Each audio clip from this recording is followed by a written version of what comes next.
quotes I want to share before we start.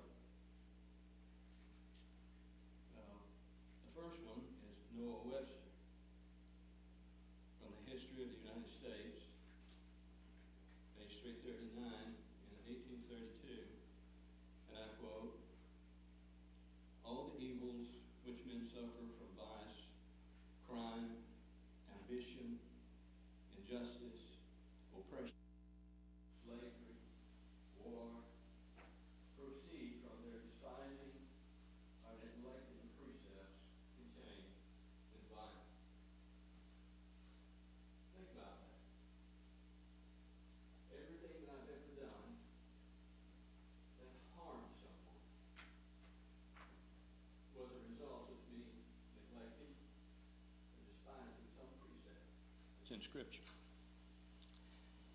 Anytime anybody has ever done anything that harmed me, hurt me, affected me in a negative way, it was their neglect of some precept in Scripture. The second quote is from John Adams, from the Works of John Adams, Volume 2, page 67, 6 and 7, from a diary entry made February 22nd, 1756. John Adams said, and I quote, "Suppose a nation in some distant region should take the Bible for their only law book, and every member should regulate his conduct by the precepts there exhibited. What a utopia! What a paradise this region would be." Of course, men don't have a problem setting lofty standards and making lofty statements. It's living those standards and reaching those statements that they find difficulty in. This country has been blessed with a lot of great men. There's been a lot of great speeches made and a lot of great documents drawn up. That hasn't been the difficult part. The difficult part has been we the people to live up to those standards, and that's where the failure always occurs. Well, tonight we're going to be looking at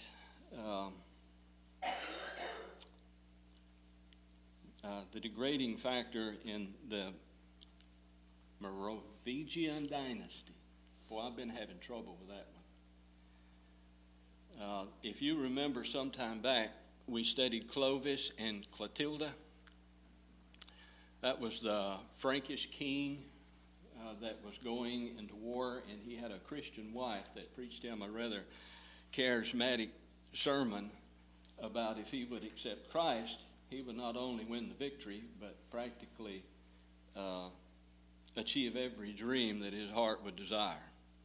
So, if you remember, upon winning the victory, he accepted Christ, baptism, and then practically the whole Frankish kingdom followed him into Christianity. And that was the beginning of the Carolingian Dynasty. And what kings did was go to war and increase their kingdom. And so that's what he proceeded to do. But the Franks had a practice that when they died, they would divide their kingdom up among their sons. And Clovis did that. Well, of course, you can see what that would do to a kingdom. You've got one strong kingdom with one strong emperor or king, monarch. He divides it up. Now you don't have that one strong one anymore. You've got, however number, in his case it was 4 in this instance, loosely joined kingdoms. Now, over the next couple of hundred years, these kingdoms would reunite through marriages or deaths, and then divide again, and that process would continue. Well, you can see how that would weaken the dynasty. Well, at the point we're arriving in tonight, it's still there, and the king is still there, but he's not running the country. He's got palace mayors in place, and they're actually the ones that wheel the wheel of power and actually run and rule the kingdom. If you could ever imagine a time in the United States when we had a president that was sitting in the Oval Office, but he wasn't actually running the country. Somebody behind the scenes was running the country. If you could ever imagine a situation like that, that's kind of what we've got here. You see, it's something similar to that. Well, in this situation, Pepin II, in 687, he is the mayor of the palace. And he establishes himself as the sole ruler of the Franks. So we don't have all this division now. We've just got Pepin. It's been reunited back. And he's ruling the country, and he's keeping King Theodoric III on the throne. He's got him sitting there, but Pepin's doing the running.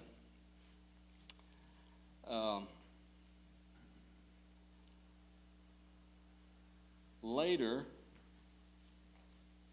Pepin is going to die, and when he does, this is a different type of monarchy. He's not going to divide it up, but his siblings are going to fight over who gets to sit on the throne.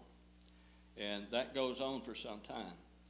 But he has an illegitimate son that we have come across before and heard of, Charles Martel, who is Charles the Hammer. I think the pastor has brought him up and mentioned him. Well, the Hammer eventually winds up being the one that is in charge. So he rises to power.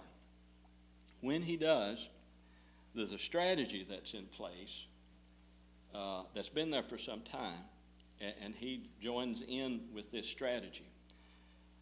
And what they're doing is they've got this idea that these lands that they're extending to and that they're conquering, the pagans that they're conquering, they've got the idea if they can Christianize them, then they can appoint bishops that they want there, and if they can get them into the church, then they can control them better through the church. And so that's the plan that they're working on.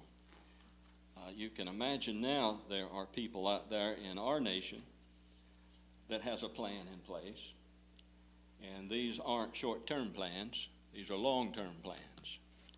And they're trying to turn the direction of the country over a period of time. That's what's going on here. And in the process of doing so, Charles the Hammer, along with Rome, they began to support missionaries and send them in to these conquered lands. Two of the prominent missionaries were Willibrord and Winfrid. Winfrid is better known as Boniface. You may have heard of Boniface. They send them and support them, both Rome and the Hammer, and they work together in the Netherlands for a little while, and then Boniface breaks off and goes over and tries to evangelize in the Germans. He eventually is martyred there, but that's another story. Willibrord works in the Netherlands, and he works there for 50 years. So you can see it's kind of, again, like I mentioned before, we're watching hair grow here.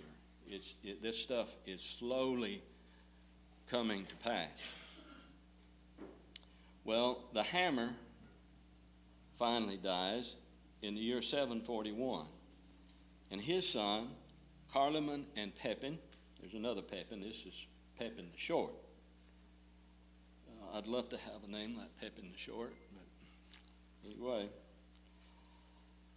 Carloman, and I don't know how that went down or why, but he winds up just in a very short time becoming a monk and going off to a monastery. So that leaves Pepin the Short as the sole ruler of France.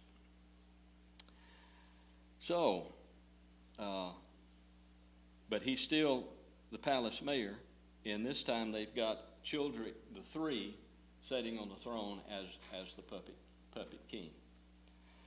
After 10 years of this, Pepin gets some ambition. And so, through an ambitious move with support from Pope Zacharias, who also instigates in this for political motives himself, they maneuver around and dispose of Childeric III. Don't know how that went down either. I did read somehow or another he wound up in a monastery. Now, how you get the king from the throne to the monastery, you can use your own imagination from that. But when this happens, Pepin needs something to solidify his kingship. So Pope Zacharias sends Boniface to crown him king of the Franks. So what this does is that gives Pepin, who's actually running the thing anyway, it gives him the office of kingship, and he takes his authority and power with it. So really, it puts the office of king back into the proper place where it should be. And that makes Pepin then, he becomes the first great Carolingian royal dynasty, because he's a king now. And so now we begin this new dynasty. Well, Pope Stephen II succeeds Pope Zacharias. Now y'all following every bit of this, right? All right. And the Lombards, remember we've heard of them before. All these nations are fighting and warring. The Lombards threaten to attack Rome. Well, that sends Pope Stephen fleeing to France to get Pepin the Short to help him. And he's successful in doing so. So Pepin comes with his military force, faces the Lombards, and sets an agreement with them to where they agree not to attack Rome. It's kind of one of these deals where, okay, you can come this far and no more. And that was kind of the agreement. And after they did that, Pepin kind of, I guess, is a payback for this deal. He goes and has a second coronation. Not Pepin. Pope Stephen goes and has a second coronation for Pepin the Short. And this time, he crowns him king of the Franks again. But this time, it's not Boniface doing it in the name of the Pope. This is the Pope himself crowning Pepin king. Well, this is benefiting both of them because it's granting more clout to Pepin as king because the Pope has crowned him. But it's also helping the Pope because it's making it look like who's in authority here. Who's the one transferring power? It's the Pope. He's the one crowning the kings. So there's a struggle going on here and continues to go on for some time. So he does that. And then a couple of years later, the Lombards, they break the agreement and they come and threaten Rome again. Well, Stephen, of course, runs back to Pepin for help again. And this time, Pepin comes with his military might, completely crushes the Lombards, takes the land, scoops them into the kingdom, and everything's good after that. But what Pepin does is he does this thing that's called the donation of Pepin.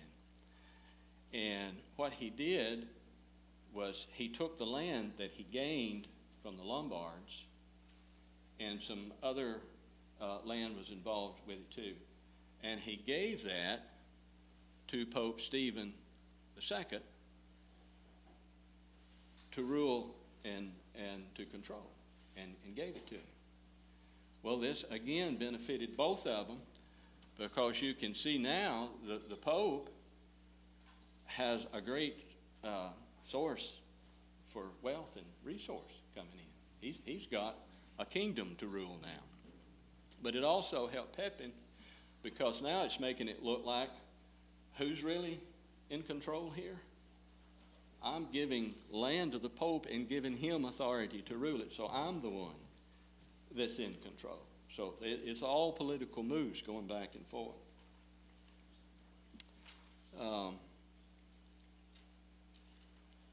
And these lands were called the Papal States. It seemed like I had heard of that before, but this was, like I mentioned before, a benefit to the church because of the resources it brought in, but it was also very detrimental to the church, because now the Pope has turned his attention away from pastoral business and the bishops from pastoral business and taking care of the church to rule in his kingdom that he's got. I mean, somebody has got to go out there and check on things. Somebody's got to go and see what's going on in these lands. Somebody's got to go and collect taxes in these lands and bring it into Rome. So the Pope is dispatching his bishops and officials out to take care of all this civil business, and the church is being almost completely neglected. It gets to the point that there's no preaching going on. Basically, a church service was you show up, you take Mass, you administer the sacraments, and do your liturgy thing, and you go home. There's no preaching. And people were coming. They was going through rituals. They were doing things that they didn't even know what they were doing, why they were doing it, or what it even meant. That was just to how it degraded it to.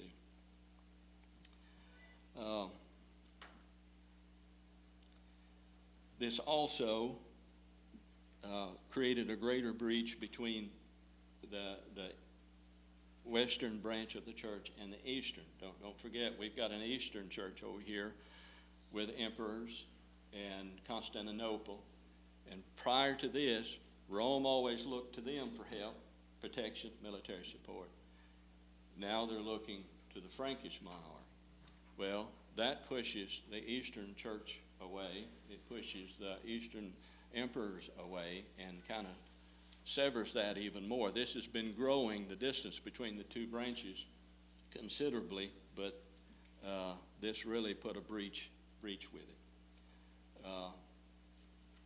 And it also, of course, gave the papacy a huge, huge independent state to rule. Just as a side note, along this time, a document showed up that just kind of came from nobody knows where, but they found it and presented it, called the Donation of Constantine. Apparently the donation of Pepin worked so well, they needed another one. So somebody drawed this one up, and it was a document supposedly, from the way the story goes, that Pope Sylvester I, Constantine had fell ill, and Pope Sylvester had gone and prayed for him, and he was miraculously healed after Sylvester prayed for him. Well, in response to that, Constantine granted the Pope this document that gave the Pope practically authority just to rule the kingdom. I mean, he could appoint emperors. He could just do just about anything he wanted to, which that was going to suit the Pope just fine. That's what he wanted to do, was have control over everything. So for 700 years, that document was used to uphold the power and the authority of Rome.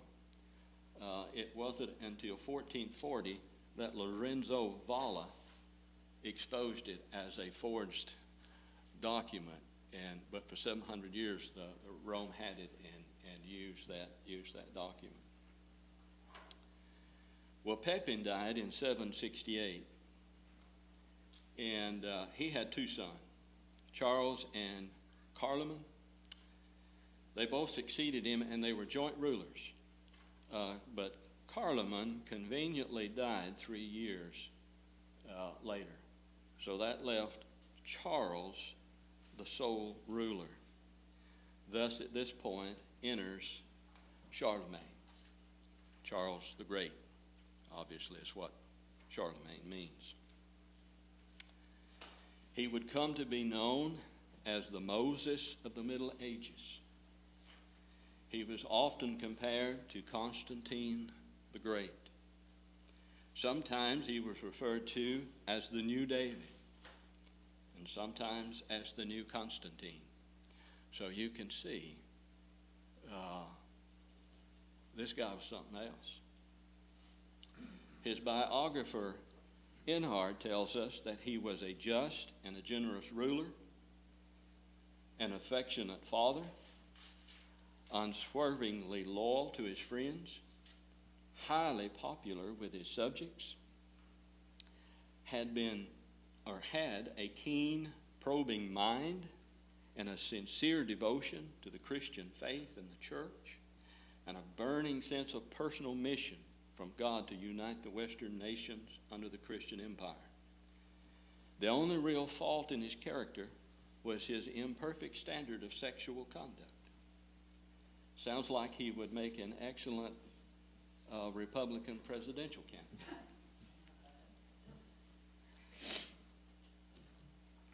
Charlemagne would rule for 43 years, most of which would be spent, guess what? Fighting wars. The longest war he would fight would be with the Saxons for 30 years. But finally, conquering them, he sent forth an edict to Christianize them. They would either become a Christian or they'd kill them. If I could ever think of a better time in history to become a Christian, that would be it. Because you either became one or they done whatever they did to get rid of you. You was a goner. But he had a chief religious advisor, Alcuin, who was a pretty good guy. And he eventually convinced him to abolish the death penalty, so that was dropped in 797. Now, in 799, something interesting happens. Pope Leo had come to be Pope Leo III, and he got into trouble. There was accusations brought against him due to some moral conduct and some other unethical activities that he was doing. And as the Pope usually does when that happens, they run to the emperor. So he goes to Charlemagne for help and obtains his help. Now, Charlemagne's biographer says that if Charlemagne had known what was fixing to transpire, he would never have went to Rome. But the evidence seems to point otherwise. It seems to indicate that not only Charlemagne, but his advisors, as well as the Pope and his officers, all conspired together to have this thing come down like it did. And here's what happened. In 800, Charlemagne went to Rome.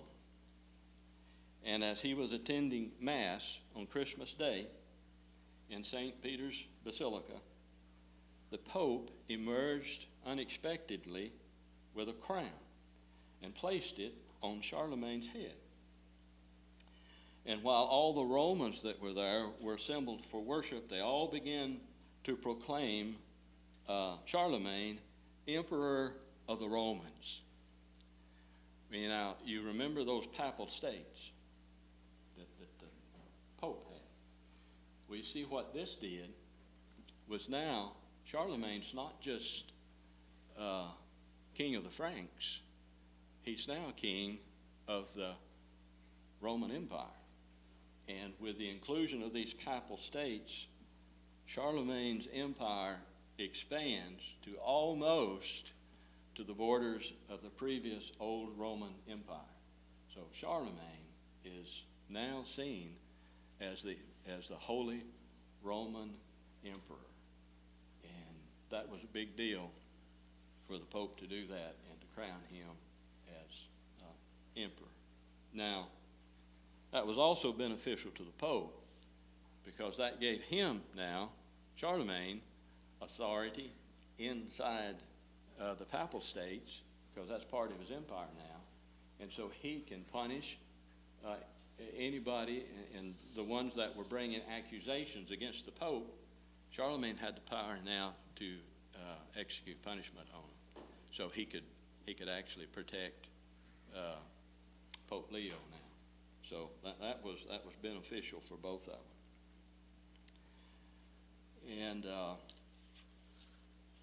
Charlemagne had a huge impact on the culture. He was a benefit to the church because the church had degraded because of what the Pope and the bishops had done. That church service was just nothing. Like we read earlier, preach the word. Well, everything was being done but that. But what Charlemagne did, he started building libraries and organizing scribes. And he had all these scribes come into these libraries, and they started making copies of all of the ancient texts and writings. Remember the Latin Vulgate, recopying that, and a lot of the writings of antiquity that we have now.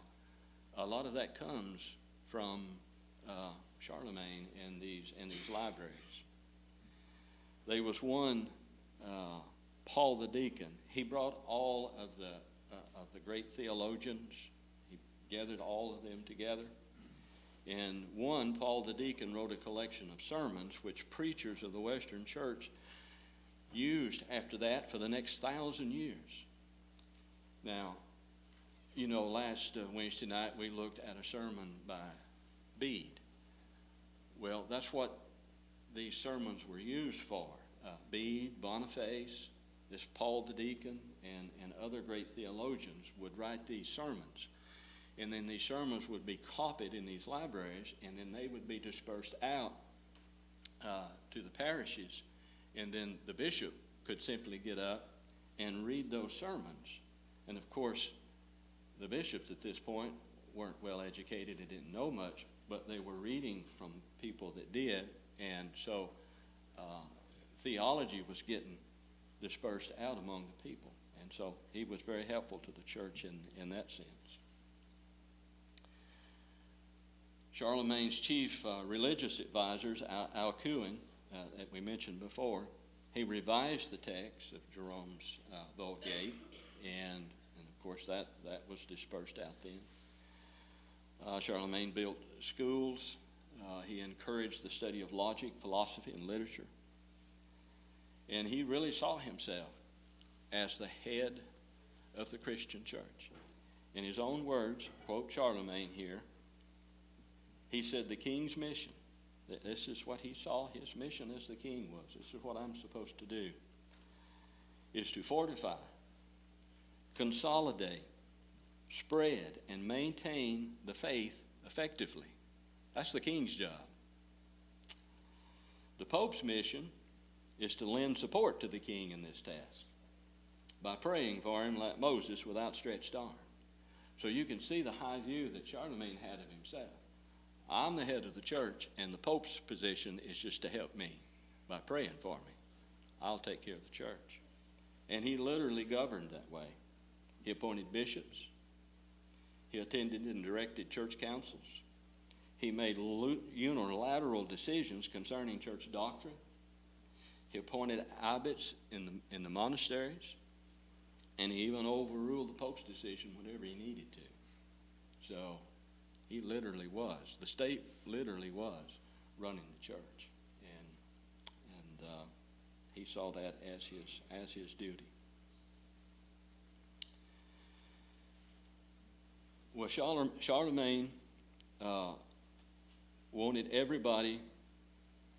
He noticed that as time had progressed in these different territories, the church had developed different forms of worship, and their liturgy varied from place to place. Charlemagne didn't like that. When his empire went to church on Sunday, he wanted everybody worshiping the same way. So he developed his own liturgy, set it out there, and all the churches, when you went to church on Sunday, you did it Charlemagne's way.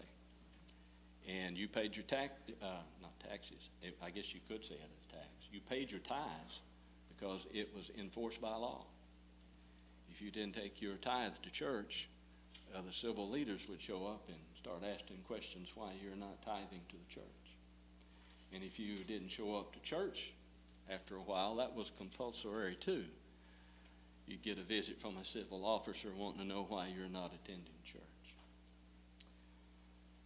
That's enough to make an atheist in today's society get a little nervous when he sees Christians start being appointed in civil government.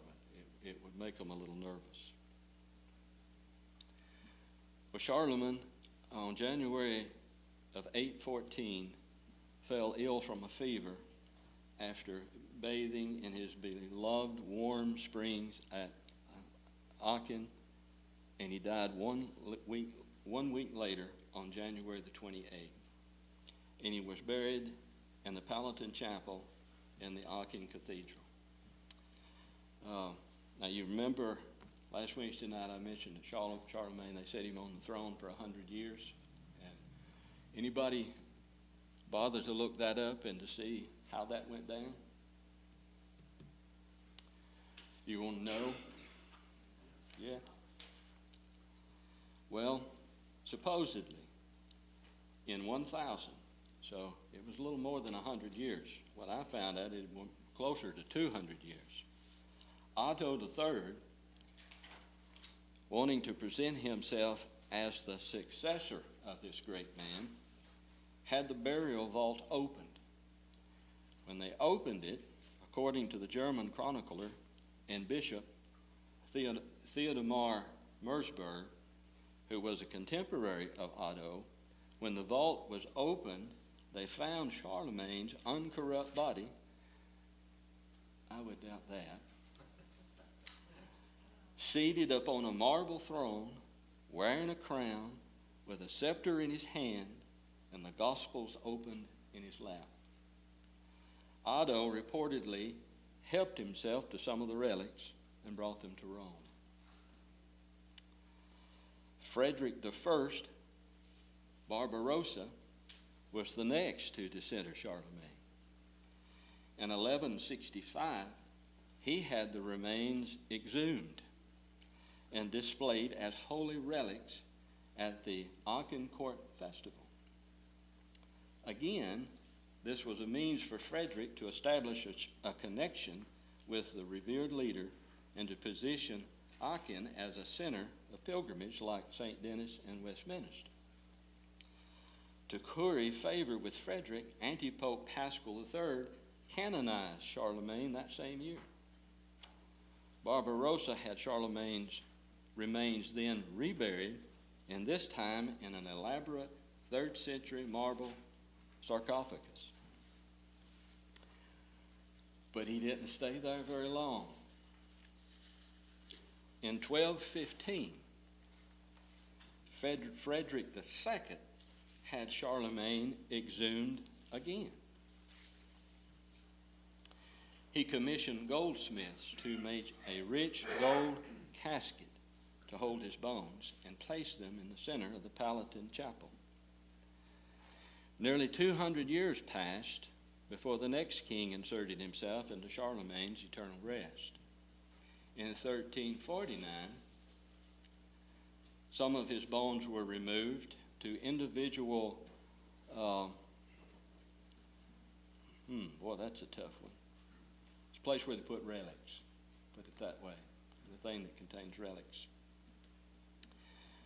by the Roman Emperor Charles IV. And he had a gold, one of them things made to contain a thigh bone, and the burst of Charlemagne's to contain the skull cap. Then Louis the 11th of France contributed to the trend in 1481, commissioning an arm, wished I could say that, relic, what's a tough one? Anyway, another one of them things made to contain his arm, the ona and radius from Charlemagne's right arm. I understand that's has something to do with the long bone from the elbow down to the wrist. Put it in that for a relic. So, wow, poor fella. They're just worshiping pieces and parts. Pieces and parts, yeah. I mean, who would go to see that? But apparently it was something if you had a part of him somewhere. Well, it was the scientists who took over from the emperors and kings. So they're not done with him yet. In 1861, his remains were exhumed again so they could be studied this time. His skeleton was reconstructed, and a very generous estimate of 6'4" made for his height, and later his weight would be estimated at 171 pounds. In 1988, scientists exhumed his remains once more. This study covered the bones in those places where the relics were, as well as a total of 94 bones and bone fragments. They spent years meticulously examining and testing the collection. The bones and the bone fragments from Charlemagne's sarcophagus and Aachen Cathedral belonged to a tall, thin, older man, according to the team of scientists that had begun the study in 1988. They announced their results 1,200 years after Charlemagne's death. One University of Zurich spokesman stated, "Thanks to the results from 1988 up until today, we can say with great likelihood that we're dealing with the skeleton of Charlemagne." That's why Christ knew better than to leave any part of his carnal body laying around. Absolutely. Absolutely. They did say that the skeleton showed signs of injuries to a kneecap and heel bones. And the medieval biographer that wrote like 20, 30 years after Charlemagne claimed that the king walked with a limp in his old age.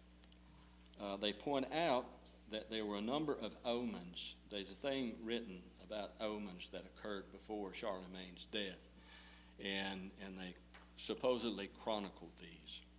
One of them was an account of a day on his last campaign in Saxony against Godfrey, the king of the Danes, that Charles himself saw a ball of fire fall suddenly from the heavens with a great light.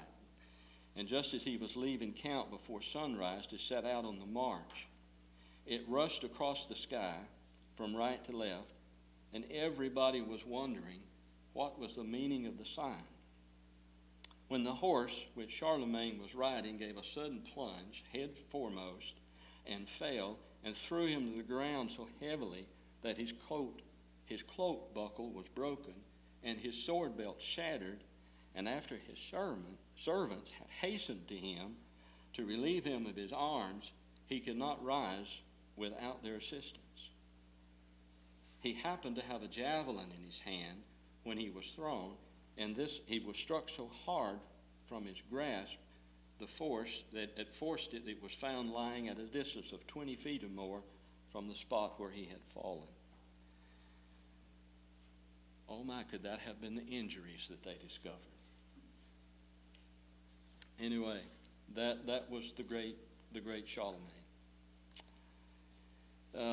Anybody got any questions on any of all of that? Watching hair grow. Interesting, Watching hair grow. Yeah, those Carolingian monarchs all supposedly wore long, Did not cut their hair. and cut the hair, long flowing hair. Yeah.